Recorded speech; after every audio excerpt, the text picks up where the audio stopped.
नमस्ते फ्रेंड्स, मेरा नाम डॉक्टर कुणाल नाथ है और मैं एक न्यूरोलॉजिस्ट हूँ और एक मेडिको लीगल एक्सपर्ट हूँ। एक फ़ोन आया मुझे मेरे एक फ्रेंड का बड़ौदा से, गायनेकोलॉजिस्ट हैं, कि अगर मेरे अंडर एक पेशेंट एडमिट है, ऑब्स गायनी का पेशेंट है, डिलीवर हुआ, कॉम्प्लिकेट हुआ, डीआईसी हुआ, अभी वेंटिलेटर पे है, रिलेटिव्स बहुत एग्रेसिव हो रहे हैं और वो कुछ रिलेटिव्स पुलिस स्टेशन भी जाके मेरी कंप्लेंट लिखा के आए हैं कि मैंने गलत इलाज किया है, इस वजह से डेथ होने वाली है। तो क्या अगर इसमें पेशेंट की डेथ हो जाती है तो पुलिस मुझे अरेस्ट कर सकती है?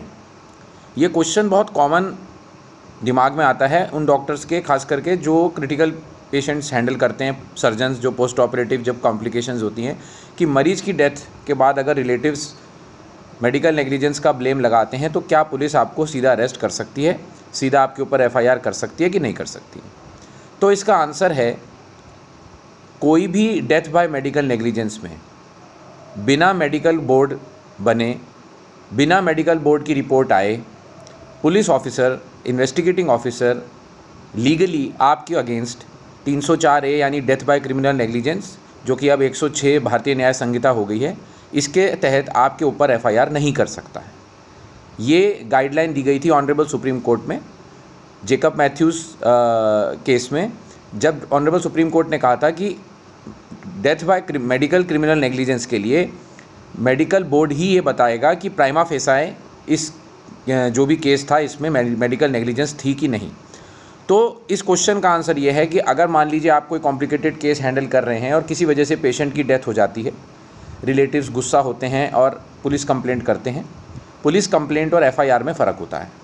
FIR is the starting of criminal prosecution, जिसके बाद पुलिस को अपना चालान दाखिल करना पड़ता है ऑनरेबल कोर्ट में अंडर सेक्शन 173 सीआरपीसी, जो पुराना सीआरपीसी था। लेकिन उसको दर्ज करने से पहले अंडर सेक्शन 154 सीआरपीसी पहले पुलिस को मेडिकल बोर्ड का रिपोर्ट को देखना पड़ता है कि उसमें मेडिकल बोर्ड ने प्राइमा फेसी आपके अगेंस्ट कुछ मेडिकल नेग्लिजेंस पाया है कि नहीं। दूसरी बात, मान लीजिए मेडिकल बोर्ड का डिसीजन आपके अगेंस्ट आ भी जाता है और पुलिस आपके ऊपर एफआईआर दर्ज कर भी लेती है 304A या 106 BNS की, तो भी एक बात ध्यान रखिए, ये एक बेलेबल ऑफेंस है। बेलेबल ऑफेंस का मतलब है कि बेल आपका अधिकार है। डॉक्टर को जब पुलिस थाने बुलाएगी तो वहाँ पर जाके वो बेल बॉन्ड भर के या पुलिस बॉन्ड भर के वो तुरंत वहाँ से अपनी श्योरिटीज़ जो उनके साथ जाएंगे, जो जमानती जाएंगे, वहीं से वो उनको बेल दे सकते हैं पुलिस ऑफिसर। इसमें कोर्ट जाके बेल लेने की आवश्यकता नहीं होती, अनलेस कोई और सर्कमस्टांसिस भी हैं। प्योरली 304A में तो पुलिस थाने से ही बेल हो जाती है। तो भाइयों, जो भी डॉक्टर्स मेरे फ्रेंड जो क्रिटिकल केयर में हैं या पोस्ट ऑपरेटिव पेशेंट हैंडल करते हैं, हो जाता है आजकल बहुत कॉमन है, थोड़ा सा ट्रस्ट डेफिसिट आ गया है डॉक्टर्स और पेशेंट्स में। तो लेकिन ऐसा आप कभी ऐसा भगवान ना करे आपके साथ हो तो घबराएं नहीं, आपके भी अपने कानूनी अधिकार आपको पता होने चाहिए।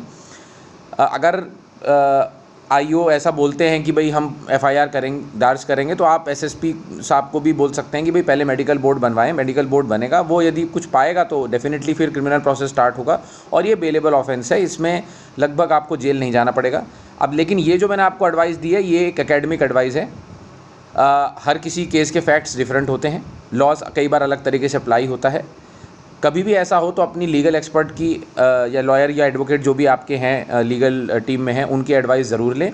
लेकिन मोटा मोटा आपको अपने कानूनी अधिकारों का पता होना चाहिए, जिस वजह से मैं ये वीडियोस इस तरह से बनाता हूँ, ताकि आप घबराएं नहीं और अपने कानूनी अधिकारों का पूरा इस्तेमाल करें। बहुत बहुत धन्यवाद।